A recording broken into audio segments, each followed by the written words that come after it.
Perfect. So yeah, thank you and welcome, and thank you for giving me the opportunity to present here. My name is GabrielSchneider. I work for ZBMed and the FAIRAgro consortium. And the following talk will be about FAIRAgro as a project and the work we are doing on AgroSchemas, which is a framework for using schema.org and also Bioschemas to express agrosystem-specific metadata, for increasing findability of research datasets. I will give you a quick introduction on why we started developing this, how it functions, how it interacts and builds on schema.org and Bioschemas types and properties, and what it can be used for in the end. So I'll start with a quick introduction on FAIRAgro itself. We are a consortium of the NFDI, which is the German research data infrastructure. I see some familiar faces from other consortia here as well, and lots of FAIRAgro colleagues. And our goal for FAIRAgro is to build a fair research data infrastructure for the agrosystem science, and with the goal of enabling efficient research data management for a broad community, basically. In the slide here, you can see we have a highly heterogeneous domain concerning the scales we are working on and the subjects and the data categories. For example, the data in our consortium ranges from genetic and omics data to plant data from crop trials, farm and field experiments, or to data created by farming 4.0 equipment. And it goes up to region-based geo and time series data. So it's really from very fine granularity to a bigger picture kind of data. And all these different research questions and perspectives on data come with different requirements and use cases that we want to tackle. And the data sets we are concerned with can include information on plants, for example, but also on soils, on environments, or a combination of these. Making the requirements for building a research data infrastructure for these kinds of data and data management services as heterogeneous as the data itself. As the name of our consortium already suggests, FAIRAgro follows the FAIR principles and aims at implementing them in the everyday processes of agrosystem researchers. And the foundation for all of this is the cultural shift towards openness. So not only should data, if possible, be open, but researchers should also be able to use it collaboratively as possible, doing so as efficiently as possible. To achieve this, we also work on standards, for example, for metadata, as we will see later on, and try to support our community through different guidelines and best practice documents. Some of our data in our domain include sensitive information, for example, due to economic interests.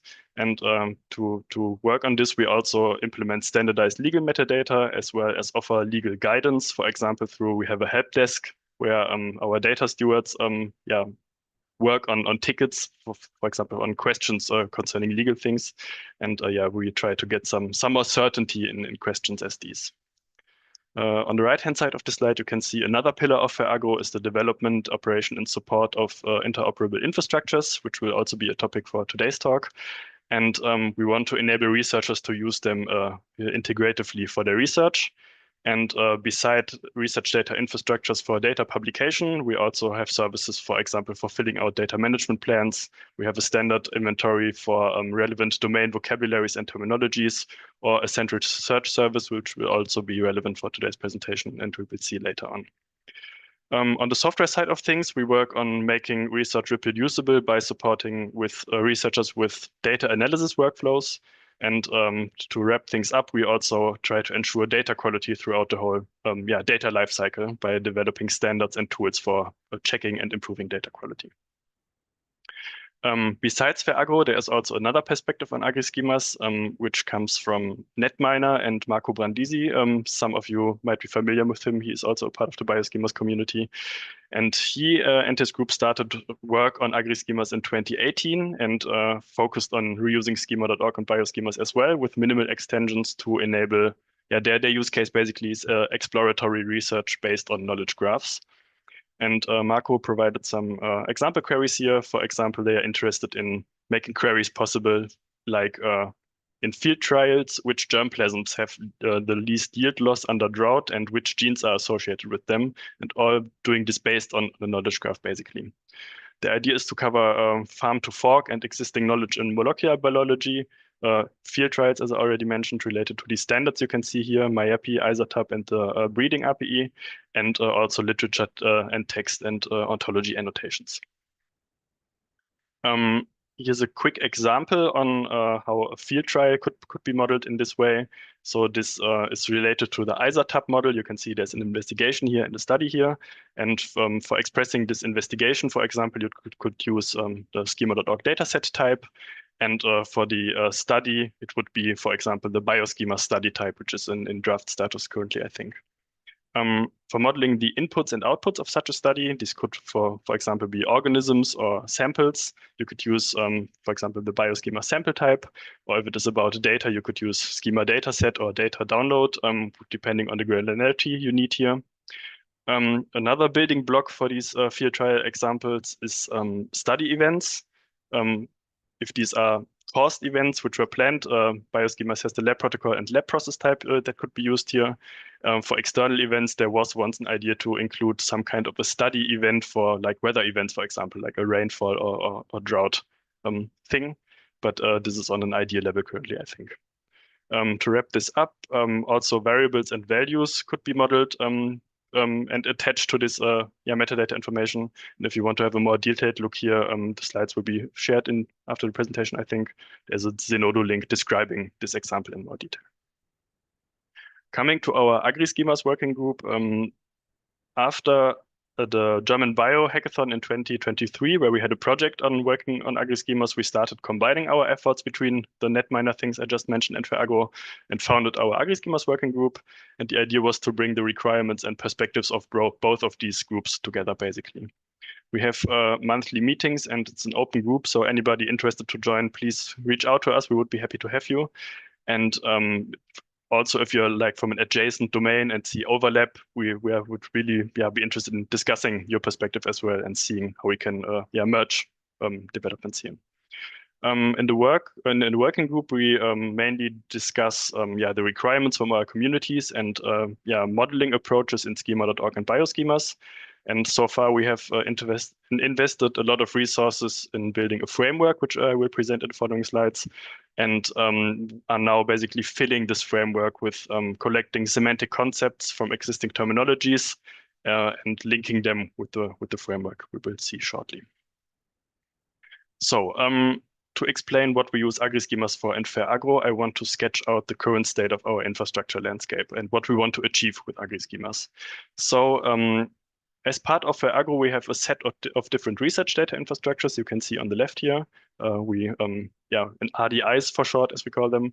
And for example, this is the Bonares repository, which some of you might know. This is a repository with focus on soil data, or we have OpenAgrar, which is a more general research data infrastructure for publishing agriculture-related data.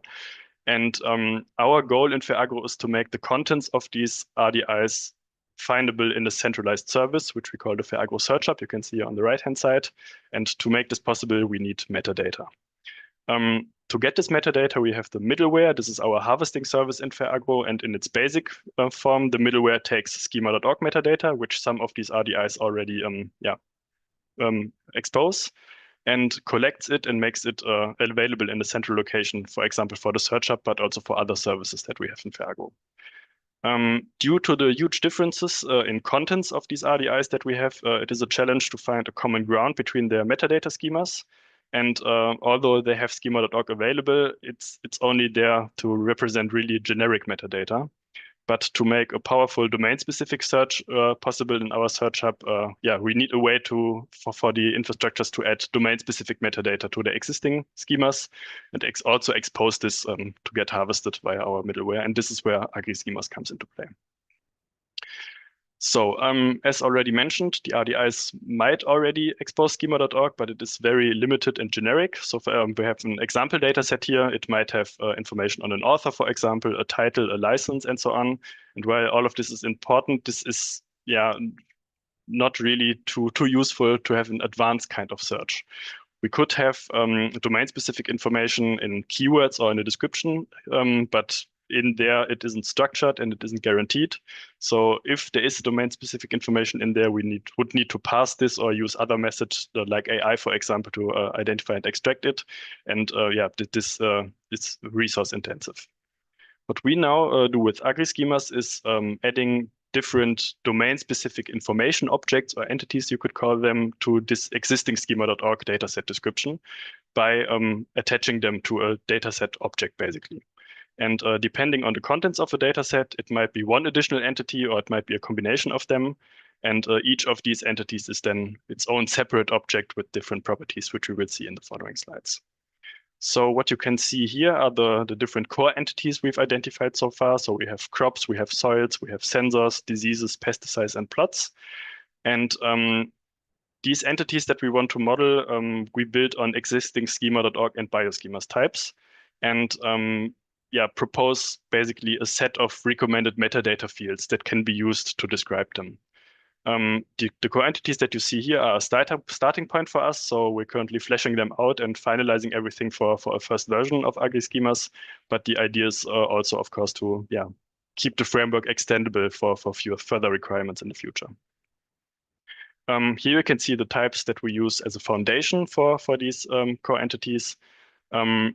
In general, for semantic enrichment purposes, we take these types, but we also use the additional type mechanism from schema.org to add another type to them, which we take from semantic concepts from different terminologies, for example, from the agronomy ontology or from the semantic sensor network ontology, if we talk about sensors.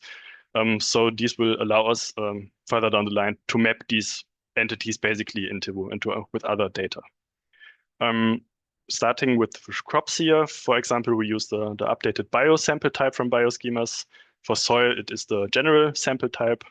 And we have some use cases which are interested in which sensors were used to collect certain data. And schema.org offers this product type, which we use for a sensor because there are some of the properties we want to make searchable already in this product type.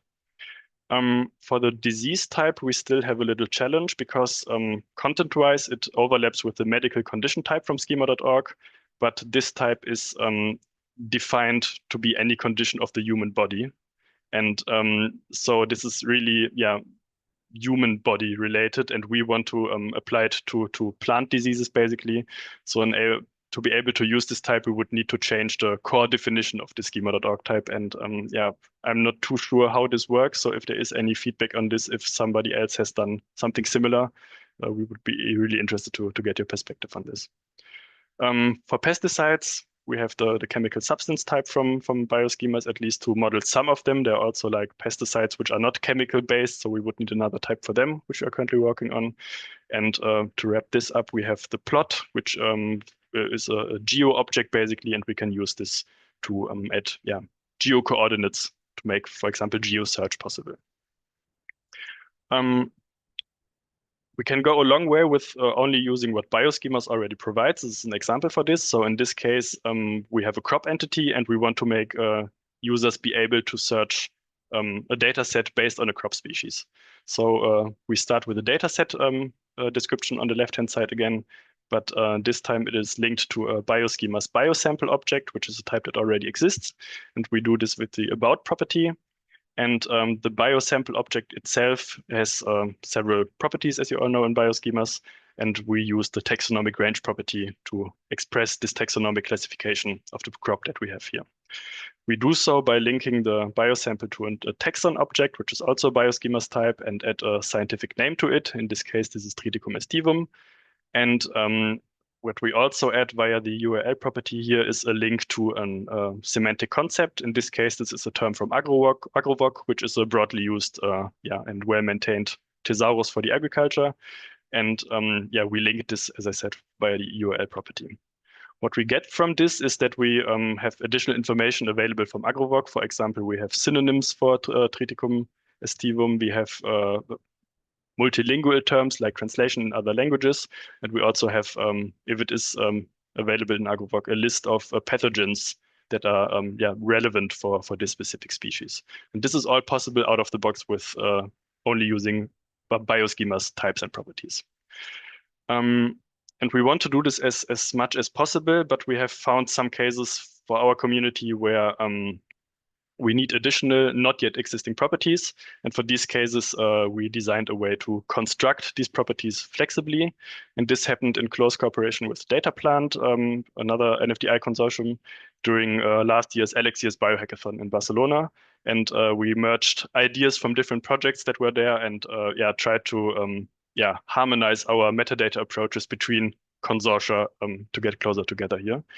And what the outcome basically is this core component of the framework, you could say, which is the idea to build these constructed properties. And for this, we use this additional property from schema.org. And this can be attached to different objects, for example, to a biosample object. And this then can point to a property value object that in turn describes the property itself. And what we now do in AgroSchemas is we collect core properties for these core entities that we saw already, and basically build the metadata for these properties using the mechanism I just explained. So you could maybe think about it a little bit like a profile in Bioschemas, but this goes a step farther than not only explaining how to use existing properties, but to also give the opportunity to create new properties basically for a type. For every property that we have in AgroSchemas, we collect a name or a label, a description, which basically defines the property. If there is like a controlled vocabulary that we reuse, for example, AgroVoc, which we saw already, we also reuse the definition there. And we then point to these semantic concepts, for example, from AgroVoc, which we do via the property ID property. And this gives us the opportunity to enrich these properties semantically and, for example, have translations again or relations to other semantic concepts, depending on what information is available in this semantic concept. If applicable, we also recommend units for these properties. Again, could also use semantic concepts here, for example, from the unit ontology. And where it is feasible, you could also express values for measurements of these specific properties. But this really depends on how finely granular you want to go with modeling the metadata. So this is a possibility, but requires lots of resources. To have an example on what the AgroSchemas partner now brings to this, we have the biosample example, again, from a few slides ago. On the right-hand side, again, we have the taxon information. But what we have added here now is this additional property, which points from the biosample to a property value object. And this describes a new property, which is the variety property. So the idea is to make datasets findable via not only species, but also via variety information. And we can see here on the left, we have the label for the property value, which is variety. We have a property ID. This points to the definition of variety in AgroVoc. And in this case, we have the absolute variety. This is a specific name of a variety. And if we look at AgroVoc again, it gives us this multilingual definition. So we know exactly what variety means in this context. And this is just an example. So the structural information adding to a property we do with almost all of the properties that we recommend in AgroSchemas. For example, for developmental stages of a crop, sowing date, and so on. So this is really about the mechanism to add definitions to a property, basically. Coming back to our use case for making this data searchable, the idea is to not define a strict schema of types and properties so that all of our infrastructures have to implement them, but really to offer them a framework where they can pick and choose basically what properties they want to add to their own schema. So depending on the situation and needs, they can have a look at which core entities are in AgroSchemas, which are the properties that make sense to them, and see where it fits in their local schema and metadata processes, and then include it in there and then map it towards their already existing schema.org interfaces. So if they already expose schema.org from the infrastructure, they could embed this additional domain-specific information in there. And this gives the infrastructures an efficient way to build upon what they already have available, while also extending the scope of the information that they provide for their data sets. And through the described harvesting mechanisms in the beginning, this would also make this additional domain-specific information available for the FAIRAgro search app, in turn then making more powerful searches possible. What we are also planning on doing, we had discussions on this during the summer, is basically creating a Bioschemas community-based tutorial. There are other examples from other domains already existing, and we want to do something similar for AgroSchemas. And this will include an explanation of what I just told you, so how the framework works, but also a list of all the core entities and a list of the recommended properties that we collected for them, and including these references to the semantic concepts I mentioned. In the example here, you can see, oh yeah, and additionally, we not only have like these constructed properties, but we also want to give guidance on how to use the existing bioschemas properties in a way that is tailored to the agricultural domain. What you can see here is an example for bulk density as a property for a soil entity. And again, we have an AgroVoc concept here. We have a definition of what bulk density actually means. And in this case, we also have a unit available. So here it is gram per cubic centimeter. This is linked to the unit ontology. So when you reuse this property, you know how it is defined and what unit you would expect as a value for this. An idea that we also have, but this is really at an early stage, is for validation purposes, we want to work on a shackle shape maybe to give RDIs the opportunity to check what they already did and see if this is valid with the AgroSchemas framework. And we also want to combine the information that we provide in this tutorial with other FAIRAgro-schema.org information that we have. One final slide and also maybe a question for the discussion afterwards. We have one challenge that we are still facing, and this is about modeling more complex value objects. So we had an example where we had the value as a string, like this absolute variety, for example. But we have cases like here for the soil texture, where we have a value that is more complex than the string. Schema.org offers this structural value object for this, which is linked to a property value via the value property, but we are not too sure how to link to the information that we want to provide. So for this complex value, in this example, this is clay. We have the string clay that we want to represent there, but we also want to add a semantic concept for clay because there are like different soil texture classifications, and there are semantic concepts available for these.